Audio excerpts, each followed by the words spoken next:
আজকে আমরা শিখবো একটা পাখি, মাছরাঙা পাখি জলের উপরে আছে। প্রথমে মাছরাঙা পাখি করার সময় প্রথমে আমি গাছটা অঙ্কন করে নেব। গাছটা কমপ্লিট করার পরে আমি আস্তে আস্তে পাখি করব। মাছরাঙা পাখি যে জলের উপর বসে থাকে। তো জমি নিচের পোর্শনটা কিছুটা আমি করব, ঘাস দিয়ে আমি ব্লক করে দেবো। তারপর মাছরাঙা পাখিটা আমি আস্তে আস্তে, তোমরা চাইলে পাখিটাকে তুই লিখে করতে পারো, অথবা তোমরা ডাইরেক্ট আমি যেমনভাবে করছি তেমনভাবে করতে পারো। পাখিটা বসে আছে গাছের ডালে।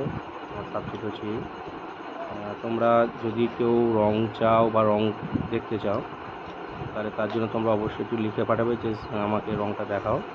অবশ্যই রং দেখাবো আমি। এর আগে একটা শীতের সকাল আমাকে একজন বলেছিল, সেটা আমি রং করে দেখিয়েছি। তো আজকে পাখিটা আমি করলাম, পাখিটা কমপ্লিট। এবার তোমরা তোমাদের মতো রং করে অবশ্যই আমাকে পোস্ট করে দেখাতে পারো, বা তোমরা যে নিজেরা চাও যে স্যার আমাদেরকে রং দেখান, অবশ্যই তোমাদেরকে রং দেখিয়ে দেবো আমি। কেমন লাগলো অবশ্যই কমেন্ট করে জানাবে।